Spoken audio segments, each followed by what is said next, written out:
अल्हम्दुलिल्लाह रब्बिल आलमीन वल आक़िबतु लिल मुत्तक़ीन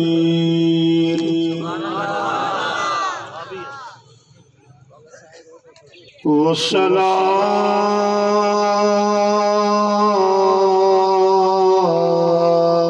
वस्सलाम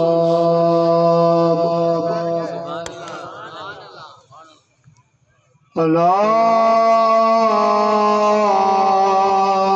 सय्यिदिल अंबिया वल मुरसलीन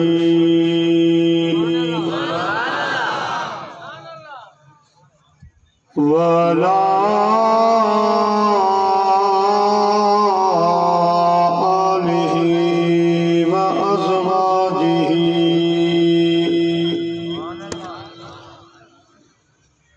व अस्हाबिहि व उलमाए उम्मतिहि व सुलहाए बिल मिल्लतिहि अजमाइन। अम्मा बअद फ़क़द क़ाल अल्लाहु तबारक व तआला फ़िल क़ुरआनिल मजीद वल फ़ुरक़ानिल हमीद। अऊज़ु बिल्लाहि मिनश शैतानिर रजीम। बिस्मिल्लाहिर रहमानिर रहीम। व रफ़अना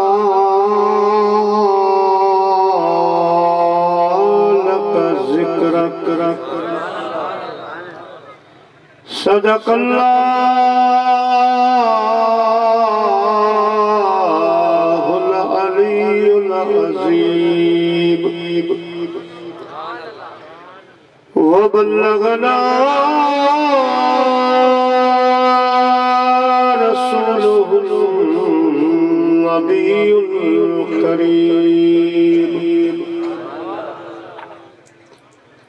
मारू मिट मली रजा सबई मू सरदार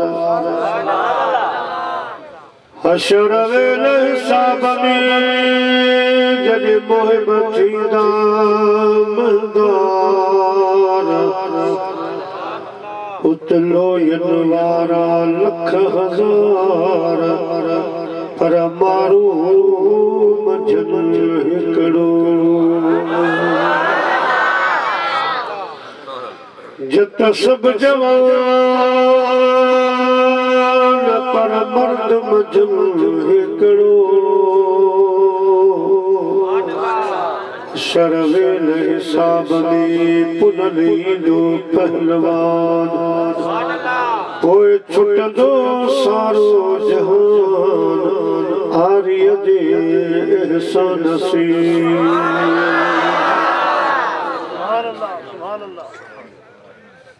हमदई सलात खां बाद मेहमाने ज़ी वक़ार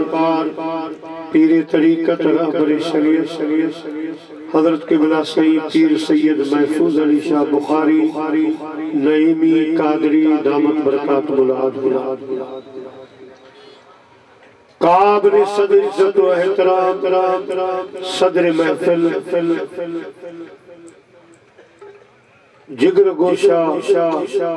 सुल्तानुल वाइज़ीन मुजाहिदी दीन मिल्लत मुजाहिदी अहले सुन्नत मुफ्ती आजम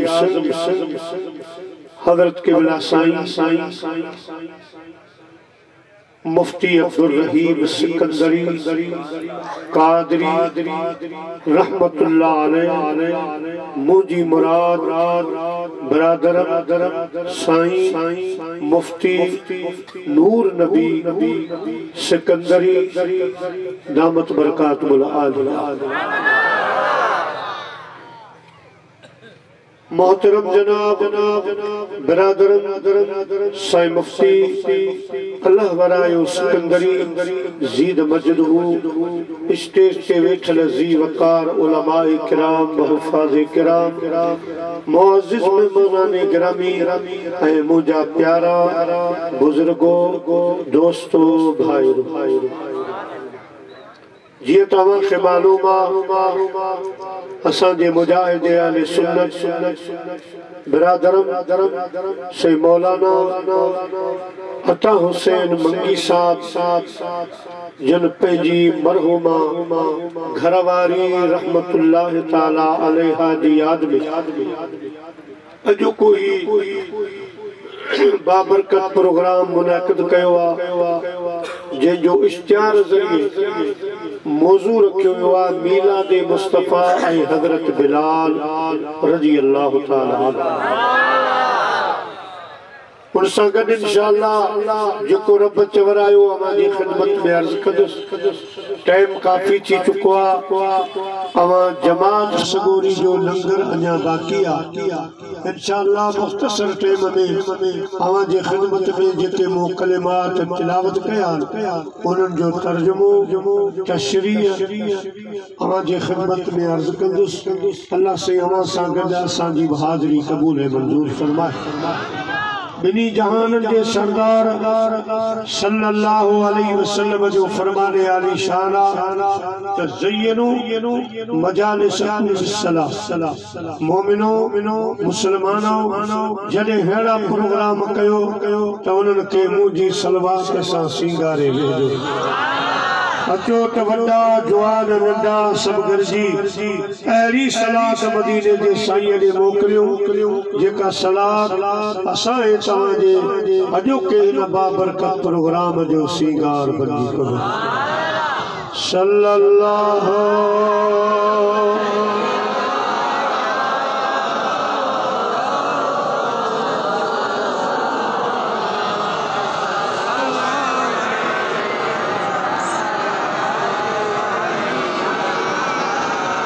चो सल्लल्लाहु अलैका या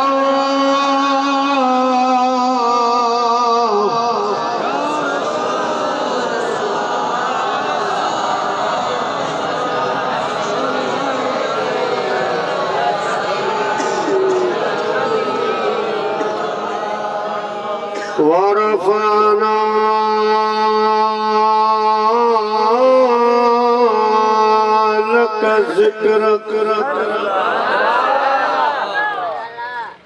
अल्लाह ताला जी जात बरकत फरमायो मुझा महबूब सामा जे जिक्र खे उच्चो फरमायो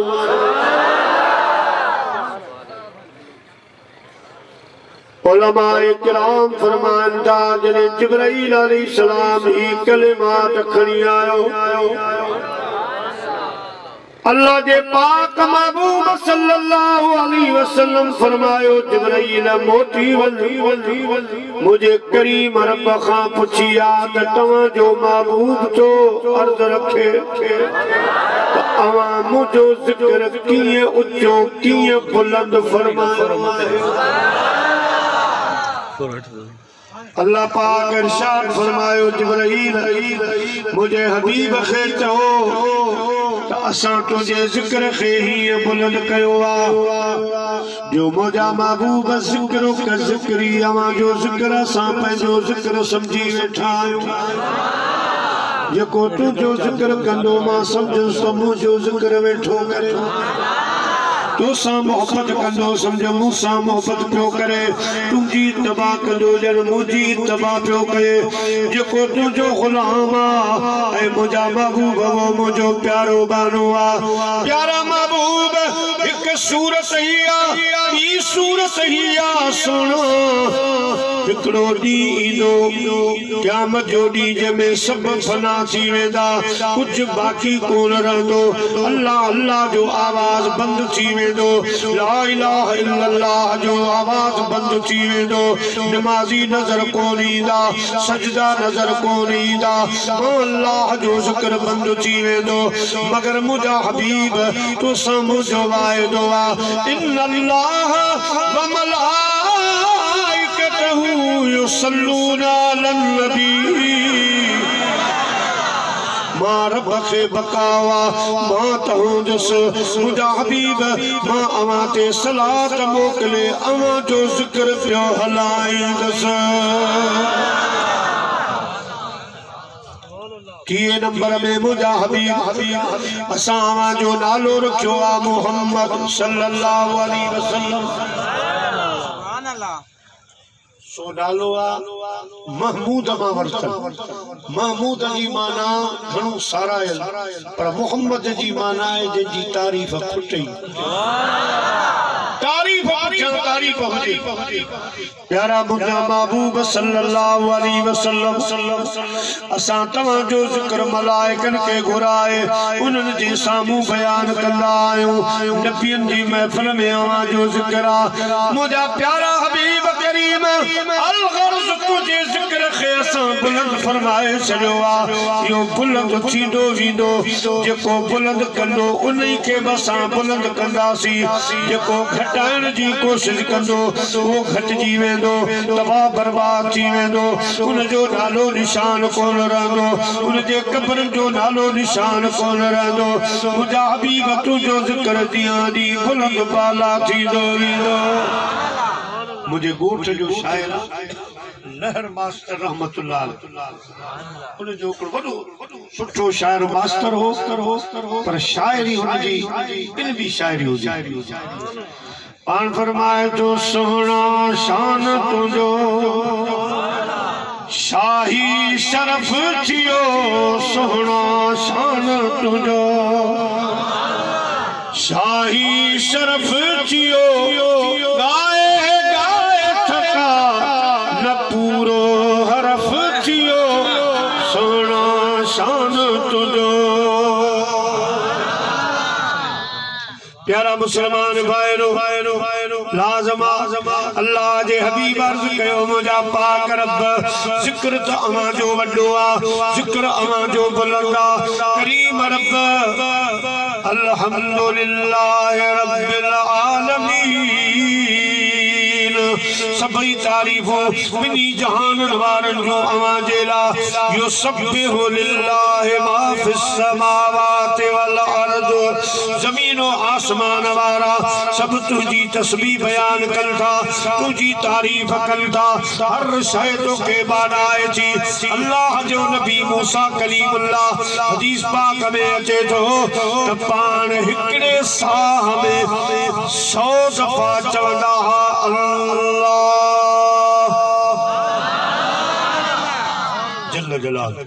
हिक साह में ॻाल्हायो 100 दफ़ा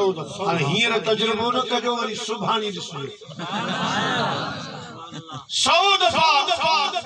अल्लाह पाक जो नालो वठंदा मुझा अज़ीज़ दोस्तो दिल में ख्याल कयां हेरो जिक्र हीअं जिक्र हेतिरो जिक्र को बि कोन कंदो हूंदो अल्लाह ताला जी ज़ात बरकात फरमायो मूसा कलीमुल्लाह नील दरिया जे किनारे कंढी अच उते हिकड़ो वण आ उन वण ते पखी वेठो आ उन खां हाली हवाली थी आ हज़रत मूसा अलैहिस्सलाम हलियान नील दरिया जे किनारे आया ॾिठाऊं वण उन वण ते पखी वेठो आ पाण आवाज नो पखी पखी पखी ते आवाज़ूं ॾिनाऊं पखी जवाब कोन दिनो चौथे सद ते पखी चयो लब्बैक या मूसा जी मूसा मां हाज़िर अल्लाह जो नबी अगी जलाली मूसा कलीमुल्लाह कावड़ जी पियो फरमायो पखी तू एडो मोहतबर थी वियो आई ते सद कया तो सद जो जवाब न दिनो चौथे सद ते तो जवाब दिनो अर्ज की सोना सोरी मां हिकड़े वजीफे में हुयोस वो अमल पे पढ़ियो मूसा अलैहिस्सलाम फरमायो केड़ो अमल अर्ज कया सोना मां जदी उठंदो आया त हिक साहब पंहिंजे मालिक जो 350 दफा नालो पुकारींदा अल्लाह जो जिक्र केड़ो वॾो आधी रात थी आधी रात उठी पखी लात लवन पंहिंजे मालिक जो पंहिंजे खालिक जो सुहिणो हमद पढ़न अल्लाह आधी रात उठी हाय पखी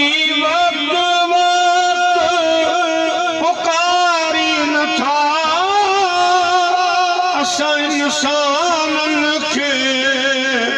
उथारी न था करियो नजर वसाने को निहारी न था करियो नजर वसाने को निहारी न था चवन हाय अल्लाह पर बूढ़ा बुधनो अल्लाह जी रात थी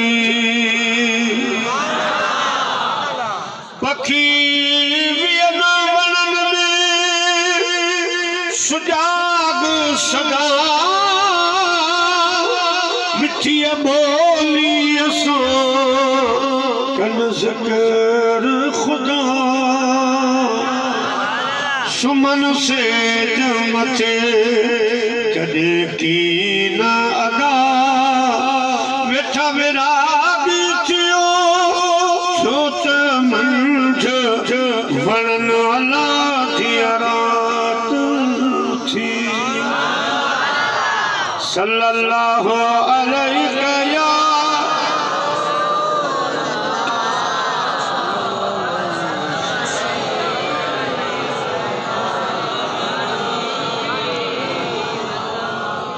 प्यारा मुसलमान बाकिनो अल्लाह जो जिक्र पखी एक साह में 350 दफा अल्लाह अल्लाह पुकारे हर शे खुदा के बादाई दिया अल्लाह से फरमाई दुआ जिक्र मुझो एडो फजीलत वारो फज़कुरूनी अज़कुरुकुम जेको मुखे याद कंदो मां रब उनखे याद कंदो बेटा साहब रहमतुल्लाह अलैह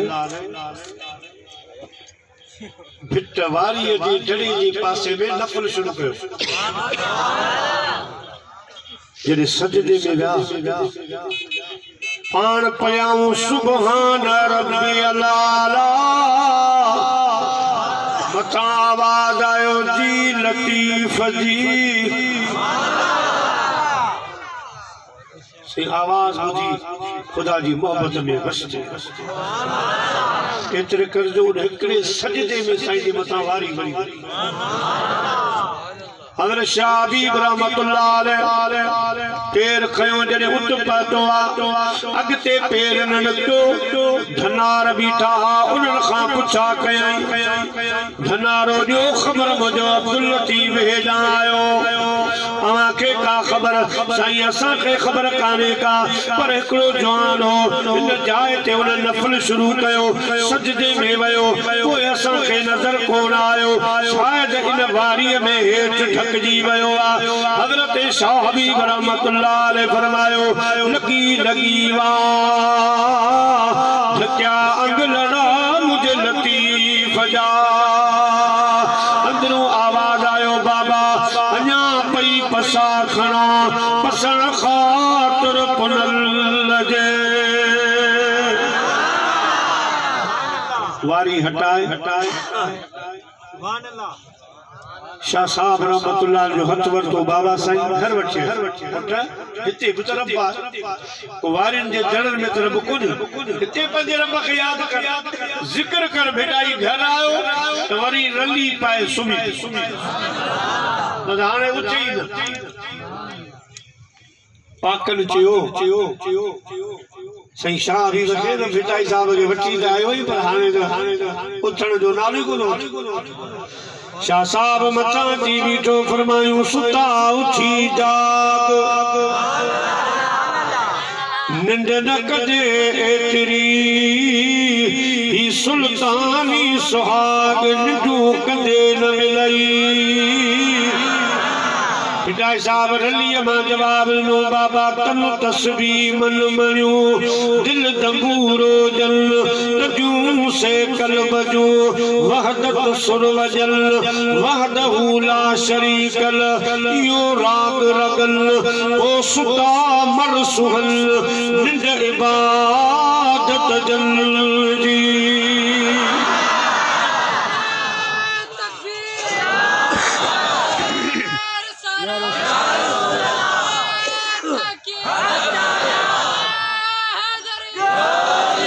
प्यारा मुसलमान भाइरो जिको अल्लाह के याद कंदो आ रब करीम तो फरमाए मां उन के याद कंदो ख्वाजा फरीदुद्दीन शकरगंज रहमतुल्लाह तआला अलैह जने आयो साईं वडो साहिब करामतो कुछ मानो जो साईं का एड़ो सवाल कयो जो साईं उन जो कुरान शरीफ में जवाब न दे सके तो सब घर जी आया तो सीता वडी दावा था कयो इल्म जी करामत है हो बुधायो तो हिन वक्त अल्लाह पाक छा पियो करे के जेको तुझो जवाब होंदो उन जो दलील कुरान में होंदी तो साईं पे उन वक्त अल्लाह अल्लाह कयो जिक्र पे कई करीम रब जो साईं फरमायो हिन वक्त मुझो रब फरीद फरीद जो पुकारे यो वरी के सब खिलन लगा कुरान में साबित कर साईं ये आयत पढ़ी फज़कुरूनी अज़कुरुकुम रब करीम जो फरमाना जेको मुखे याद कंदो आ मां उनके याद कंदो आया तमा फरीद अल्लाह अल्लाह पुकारे रहो आया यकीनन रब फरीद फरीद जो अल्लाह जो जिक्र करना कयो मुजादी दोस्तों बुजुर्गो ला इलाहा इल्लल्लाह अफजल जिक्रा कम से कम रोज हिकड़ी तस्बीह पढ़ो अल्लाह कंदो सवाब त ढेर मिलंदा पर कीसो कदे खाली थींदो गैबी तवाजी मदद पई थींदी प्यारा मुसलमान भाइरो अल गर्ज अल्लाह जो जिक्र वडो आ खुदा पाक जो जिक्र घणो आ पिता साहब फरमाइदो आ त सारंग खे सारीन मानू मिर्ग में आड़ियूं अबर आसरे ताड़ा तवारीन सुबूजे समुंड जो तब नैसज निहारीन पलर प्यारीन तथिए सुख संघार अल्लाह के हबीब करीम अर्ज कयो मुझा मालिक जिक्र अमा जो घणो आ जिक्र अमा जो वडो आ मगर तमा मुझे लाका फरमायो वरफाना लक जिक्र ऐ मुझा महबूब जिक्र अमा जो बुलंदा जिक्र अमा जो वडो आ सो किए अल्लाह ताला दी जात बरकात फरमायो मुजाराना बिनी जहान जी मखलूक मां अल्लाह जो जिक्र कंदो आ कंदी आ पर मां खालिक कायनात तो महबूब जो जिक्र कंदो आ सबनी जा जिक्र हिकड़े पासे मां रब करीम जो जिक्र हिकड़े पासे प्यारा महबूब करीम मां रब तुझो ज़ाकिरा तुझो जिक्र करने वारो तुझो शान बयान करने वारो ऐ मुझा मिठा महबूब करीम असा तुझो जिक्र बुलंद कयो आ हर जाए हर हंद मां अमा जो जिक्र कंदो आया सारो कुरान मो अमा जे जिक्र में नाज़िल फरमायो अल्लामा शेख अब्दुल हक मुहद्दिस दहलवी रहमतुल्लाह अलैह दहली जो बड़ो आलिमा हुजूरी आलिमा मुजाजी जो सो बुजुर्गो वो किथे पढ़ियो आ वो किथे पढ़ियो आ वो किथे पढ़ियो आ पर हिन जवान सॼो इल्म मदीने शरीफ में अल्लामा शाह अब्दुल हक रहमतुल्लाह सॼी तालीम मदीने शरीफ में हासिल कई जॾहिं पढ़ी सबक पूरा की सिलसिलो तालीम जो खत्म कयूं त दिल में इरादो वधूं त हाणे मदीने में ही रहबो मुल्क न वञबो ये पासे न वञबो बाक़ी ॾियारा ज़िंदगी जा हिते गुज़ारवा यो इरादो कयो रात जो सुमी ख्वाब में असां तवां जो प्यारो महबूब बिनी जहान जो सरदार सल्लल्लाहु अलैहि वसल्लम ख्वाब में जलवा फरोज था कब बिगड़ी बनाओगे कब दर पे बुलाओगे कब बिगड़ी बनाओगे कब दर पे बुलाओगे उम्मीद है आशिको कब ख्वाब में आओगे सुने महबूब अलैहिस्सलातु वस्सलाम फरमायो शाह अब्दुल हक जी मुजाब फरमायो तमाम इरादो बदुआ तमाम मदीने रहा पर मां तो तवन दहली उते वनी मुसलमान कर काफरन के कलमो पढ़ा मुसलमान जा बार पढ़ा के हाफिज बना के कारी बना के आलिम बना साईं शाह अब्दुल हक रहमतुल्लाह अलैह अर्ज कयो सुना तुझो हुक्म मुबारक किन थे पर दिल न थी चवे जो मां मदीनो वसन था नूर जा बादल वसन था नूर जा बादल मिसल शबनम मदीने में खुशी में खल्क सारिया खुशी में खल्क सारिया न गणती मदीने में वसन था नूर जा वो मदीनो जो साईं तो फरमाया गुबारुल मदीना शिफा मुझे मदीने जी मिट्टी शिफा मक्के में ज़मज़म मदीने में सोनू महबूब पर साईं जे मदीने पाक जी मिट्टी भी शिफा कड़े कड़े हवा लगदी ये सारो लगो अज हवा मिट्टी पे उड़ाने ओ के असहाब सगोरा रिदवानुल्लाह ताला अलैहि जी चेहरन जे कपड़ो पाइंदा अल्लाह बस शरीफ जींदा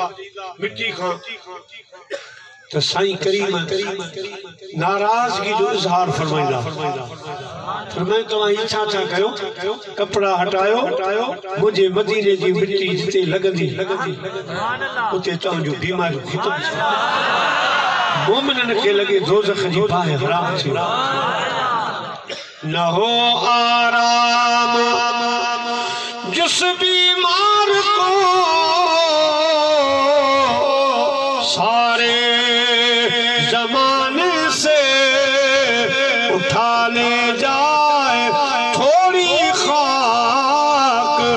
उनके आस्ताने से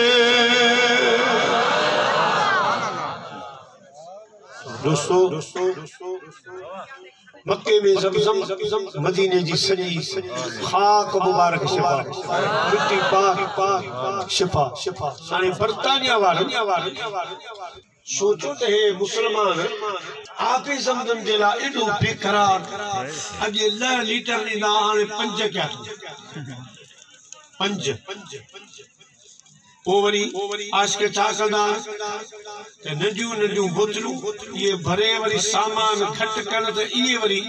भरी छेलण सुभान अल्लाह तो वो पूरी कांदी पे वो के राजी ये छा नजारो आ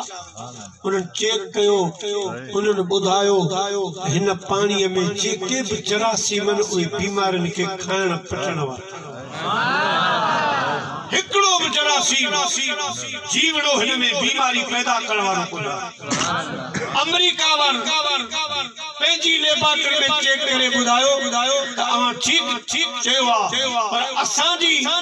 तहक़ीक़ मुताबिक़ हिन पाणी जो सॼो शिफ़ा आहे पर जेकॾहिं हिन जो हिकिड़ो फुड़ो ॿिए पाणीअ में मिली वञे वो बाल्टी हुजे केतिरो हुजे उनखे बि शिफ़ा बणाए